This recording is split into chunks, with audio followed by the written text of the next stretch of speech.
There are two moments in my life that broke me open completely. The first was the morning I stood in my bridal suite, hands shaking, veil sitting on my head, and realized, truly, fully realized, that I was not marrying the man I thought I knew. I was marrying his mother's shadow. And she was going to follow us into every room, every argument, every decision, for the rest of our lives. The second was the afternoon I got a text from my own sister telling me, casually, like it was nothing, that I hadn't made the guest list for her wedding. Two betrayals. Two moments that could have crushed me. And instead, they became the two best things that ever happened to me. But let me start from the beginning. Because you need to understand who I was before all of this. You need to understand the woman who kept the peace, kept the smile, kept showing up, even when no one showed up for her. My name doesn't matter. What matters is that I was the kind of woman who gave everything and asked for very little in return. I was the daughter who remembered every birthday. The sister who showed up with food when things fell apart. The fiancé who rearranged her whole life, her apartment, her career, her friendships, to build a future with a man she genuinely loved. His name was Daniel. And I did love him. I want to be clear about that. I loved him the way you love someone when you still believe love is enough. When you still think that if you're patient enough, kind enough, good enough, everything will eventually work itself out. His mother's name was Patricia. And Patricia had decided, from the very first dinner, that I was not good enough for her son. It didn't start out dramatic. It never does it? It started with small things. A comment about how I cooked the chicken. A raised eyebrow when I mentioned my salary. A suggestion that Daniel and I visit her every Sunday, not an invitation, a suggestion that somehow always turned into an obligation. I told myself it was just personality. That she was protective of her son. That things would settle down once we got engaged. They didn't settle down. They got worse. Daniel proposed on a Tuesday evening, on our balcony, with a ring he had saved up for over 2 years. I said yes with tears running down my face, and I meant every single word of that yes. Then the planning began. Patricia had opinions about everything. The venue. The flowers. The guest list. The menu. The seating chart. The color of the bridesmaid dresses. She sent Daniel articles about wedding traditions. She called him, not me, him, to discuss catering choices. She showed up at the venue walkthrough without being invited and proceeded to speak to the event coordinator as though she were the one getting married. I bit my tongue. I smiled. I said things like, she just wants to be involved, and, Daniel, can you just talk to her? And Daniel would nod, and say he would, and then do absolutely nothing. That was the pattern. That was always the pattern. He would validate me in private and disappear in public. He would agree that his mother was overstepping, and then, the moment she called, he would fold completely. Like a man with no spine of his own, existing only to keep his mother comfortable, at the cost of my dignity. But the moment everything collapsed, the real moment, came 6 weeks before the wedding. We were at the rehearsal dinner. Just family and the wedding party. It should have been a beautiful evening. Instead, Patricia cornered Daniel near the bar and told him she had made a decision. She wanted us to move in with her after the wedding. Not near her. Not down the street. With her. In her house. Daniel came and found me 20 minutes later. And the look on his face told me everything before his mouth even opened. That look, I had seen it 100 times. Apologetic but already resigned. Already decided. My mom is really struggling with the idea of me moving far away, he said quietly. She thinks it would be easier if we just stayed with her for a year or two. Just until she gets used to things. I stared at him. We already have an apartment, I said. We signed a lease. I know. I was thinking we could let it go. Daniel. My voice was very calm. Very still. We have been planning this for 18 months. We talked about where we would live. We made decisions together. We signed a lease together. I know. And you're telling me, 6 weeks before our wedding, that your mother has made a different decision? He didn't answer right away.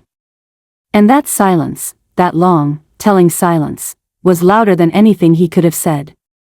She's my mother, he finally offered. 3 words. That's all it took to show me exactly where I ranked in his life. She's my mother. As if that explained everything. As if those 3 words were supposed to make me nod and smile and say, of course, let's go live with the woman who has made my life miserable since the day we met. I put down my glass. Okay, I said quietly. I need you to think very carefully about what you just told me. Because you just chose your mother's comfort over a decision we made together. Over our apartment. Over our future. And I need to know, is this what our marriage is going to look like? Because if it is, I cannot do this. He said he needed time to think. That was when I knew. The next morning, I made 2 phone calls. The first was to the venue. The second was to my maid of honor. I canceled the wedding. Not postponed. Canceled. Flowers, catering, photographer, invitations, all of it. Done. People asked me if I was sure. They asked me if I was overreacting. They said things like, all couples go through this, and his mother will come around, and my personal favorite, you'll regret this. And do you want to know something? I didn't feel regret. Not once. Not for a single second. What I felt was something I hadn't felt in a very long time. I felt relief. Like I had been carrying a weight I didn't even realize I was carrying, and I had finally set it down. I had spent 2 years making myself smaller so that Daniel could stay comfortable. 2 years swallowing my words, adjusting my expectations, excusing behavior that had no excuse. 2 years believing that if I just loved him enough, he would eventually choose me. He didn't choose me. So I chose myself. I gave myself a month to breathe. To sleep. To eat food I actually liked without worrying if Patricia would approve of the ingredients.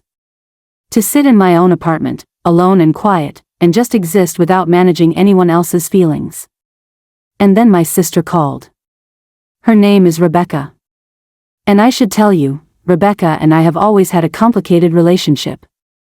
She is 3 years younger than me, and she has always been the favored one. The one my parents worried less about. The one who forgot my birthday 3 years in a row but expected me to show up for every single one of hers. I had always been the reliable one. The one who helped her move, twice. The one who covered half her rent when she lost her job. The one who sat with her at 2 in the morning after her last heartbreak, talking her through it until dawn. So when she called and said she was getting married, I screamed. Genuinely screamed. I was so happy for her. Her fiancé Marcus was wonderful, kind and steady and clearly adored her. I want you there for everything, she said. You're my sister. Of course, I said. Of course I'll be there. And I meant it. That was in January. By April, I had not been contacted about bridesmaid dresses. Had not been asked to help with venue viewings. Had not been included in any of the planning conversations that I knew, because Rebecca posted about them on Instagram, were very much happening. I told myself she was just busy. I told myself I was being sensitive, still raw from everything with Daniel. I told myself I was projecting. And then, on a Thursday afternoon in May, I got the text. It was from Rebecca. It said, "Hey, just wanted to let you know the guest list is finalized and we had to make some tough cuts. Hope you understand. Love you." I read it once. Then I read it again. Then I sat down on my kitchen floor, which is not something I normally do, and I read it a 3rd time. Tough cuts. I was a tough cut. I was not some distant relative they had lost touch with. I was not a college friend who had drifted away. I was her sister. I was the person who had moved her into 2 different apartments, who had co-signed for her when her credit wasn't good enough, who had held her while she cried over every failed relationship she had ever had. And I was a tough cut. I called my mother. She picked up on the second ring, voice bright and cheerful. "Mom," I said. "I just got a message from Rebecca. She says I'm not invited to the wedding." There was a pause. Just long enough. "Oh, sweetheart," she said. "It's just a wedding. Don't make a big deal out of this." "Mom. I'm her sister. They had to keep things small. She has 150 people coming. I saw her Instagram." Another pause. Then, "You know how weddings are. Maybe they just assumed you wouldn't mind." Wouldn't mind. Wouldn't mind being excluded from my own sister's wedding. I thought about Daniel. I thought about that moment at the rehearsal dinner when I realized no one was going to choose me if I didn't choose myself first. I had learned that lesson once. I wasn't going to need to learn it again. "Okay," I said quietly. And I hung up. I opened my laptop. And I booked a trip to the Caribbean. Not a modest trip. Not a budget getaway. I booked a suite at a 5-star resort with an ocean view, a private balcony, spa access, and a stretch of beach that looked like something out of a dream. I had been telling myself for years that a trip like this was too indulgent, too expensive, too selfish. I was done telling myself things were too selfish. If I was not important enough to be at the table, then I was going to build my own table. And it was going to have a cocktail on it and a view of the ocean and not a single person asking anything of me. The wedding weekend arrived. I was already on a plane. First class. Champagne in hand. Legs stretched out. And I posted one photo with one caption: "Guess I got cut from the guest list, but I think I'll survive." The comments came fast. Cousins sending laughing emojis. My aunt commenting, "Good for you. Should have taken me with you." Old friends sliding into my messages asking where I was. And then a notification that made me smile: Rebecca had seen my post. Good, I thought. Good. The resort was extraordinary. The lobby had palm trees growing inside it, open-air architecture letting in the ocean breeze, and the kind of service where you are greeted with a cold drink before you even reach the front desk. My room had floor-to-ceiling windows, a private balcony, and a king-sized bed so enormous I genuinely laughed when I saw it. I dropped my bags. I walked out onto the balcony. And I just stood there, breathing. For the first time in a very long time, no one needed anything from me. I didn't have to manage Patricia's feelings. I didn't have to soften my words so Daniel didn't feel criticized. I didn't have to show up for a family that had made it abundantly clear they did not feel obligated to show up for me. I just stood there, breathing ocean air, and felt something settle in my chest that I hadn't realized had been tense for years. The first full day was perfect. Room service breakfast. The pool. A long walk along the private beach. By afternoon I was on a sunbed by the infinity pool, watching the horizon, when my phone started buzzing. At first I ignored it. Then I saw the names. Mom. Rebecca. My cousin Jake. My uncle. Call after call after call. Texts flooding in. I sat up. Opened my phone. And began to read. The texts from my mother said, "Call me. It's an emergency." Then, "Where are you?" Then, "This is not the time for one of your tantrums." I raised an eyebrow and kept scrolling. Then I found a message from my cousin Jake that made me set down my drink and read very carefully. The groom walked out. I eventually called my cousin Melissa, the only person in my family I actually trusted to give me the truth without drama. She picked up on the first ring. "Oh my God, you're finally answering," she said. "Okay. Sit down." "I am sitting down," I said.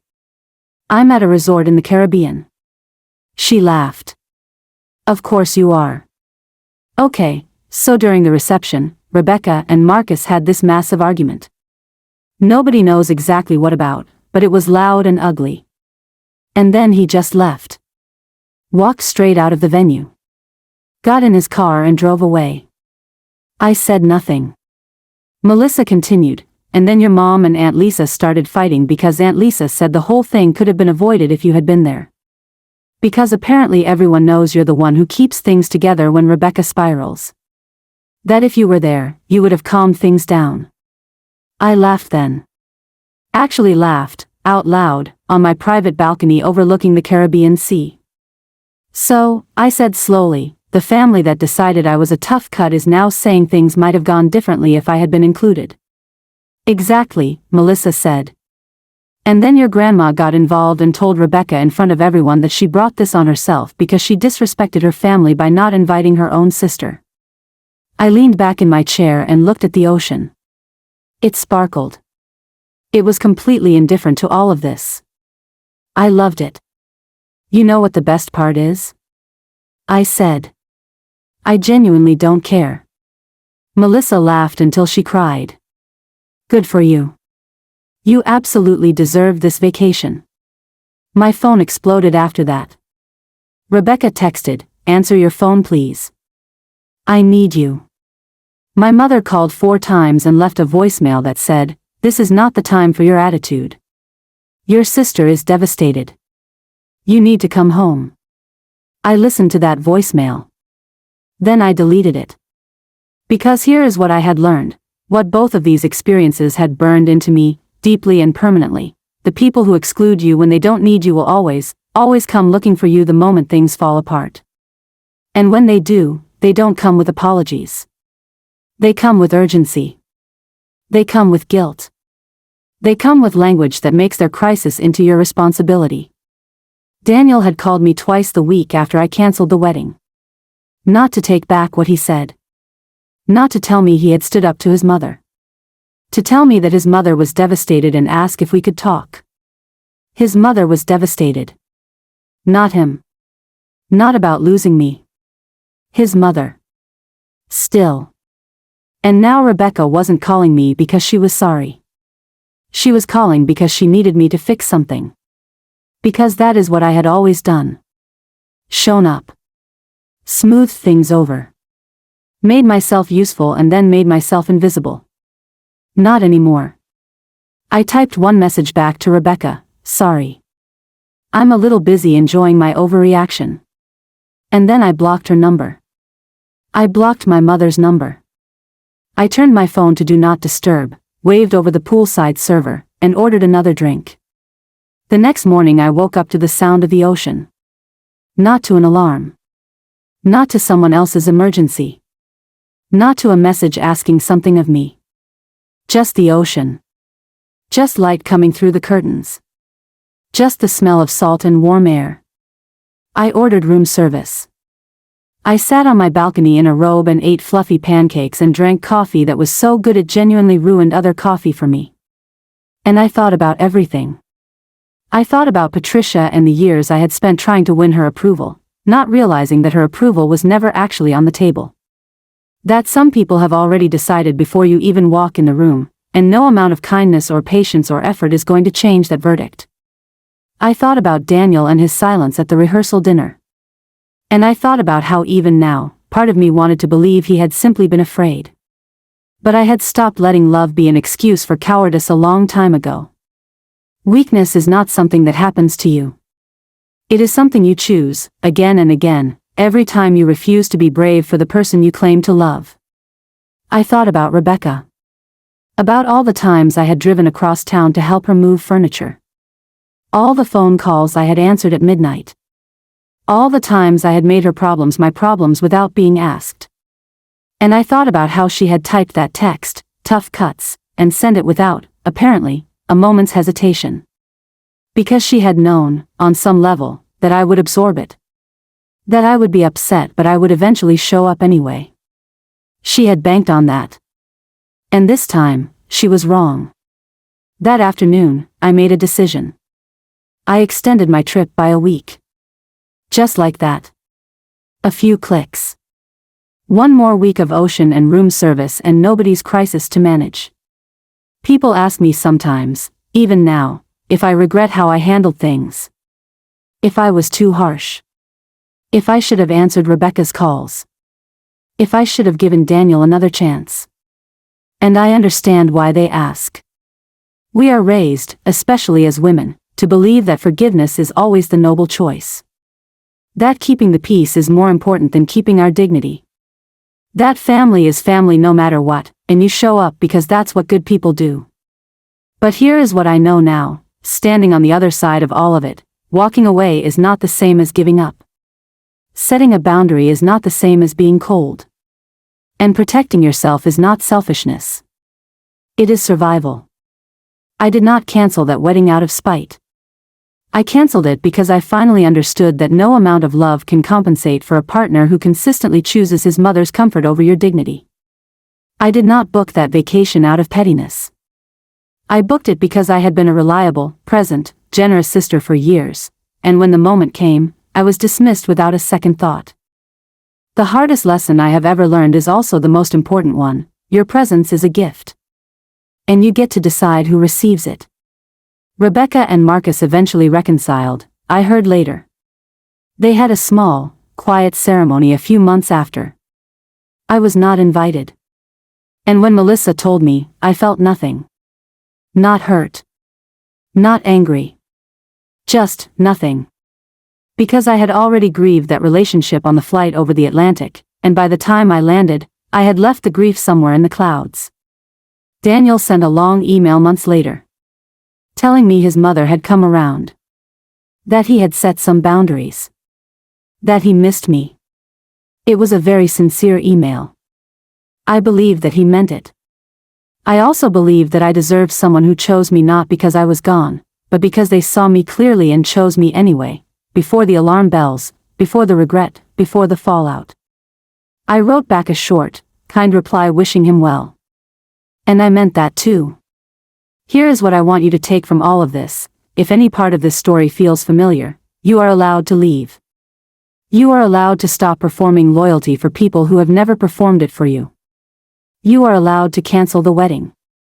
You are allowed to book the vacation. You are allowed to block the number and turn on Do Not Disturb and sit on a balcony in the Caribbean eating room service pancakes while everyone else scrambles to clean up a mess they made. You are allowed to choose yourself, not as a last resort, but as a first instinct. The people who truly love you will not require you to disappear to prove it. They will not make you a tough cut. They will not choose their comfort over your dignity. And if they do, if they show you, over and over, who they are when it costs them something, believe them. And then make your own reservation. Book the suite with the ocean view. Order the mimosa at breakfast. Let the warm air in through the balcony doors and breathe, just breathe, without anyone else's emergency sitting on your chest. Because peace, real, quiet, hard-earned peace, is not something anyone can give you. It is something you build, one decision at a time, when you finally stop giving everyone else the power to take it away. I built mine. And I have never been more grateful for anything in my life. If this story resonated with you, please subscribe to the channel and hit the notification bell so you never miss a new story. Drop a comment below. I want to know, have you ever had to walk away from someone to finally walk toward yourself? And if you enjoyed today's story, share it with someone who needs to hear it. Until next time, choose yourself first. Always.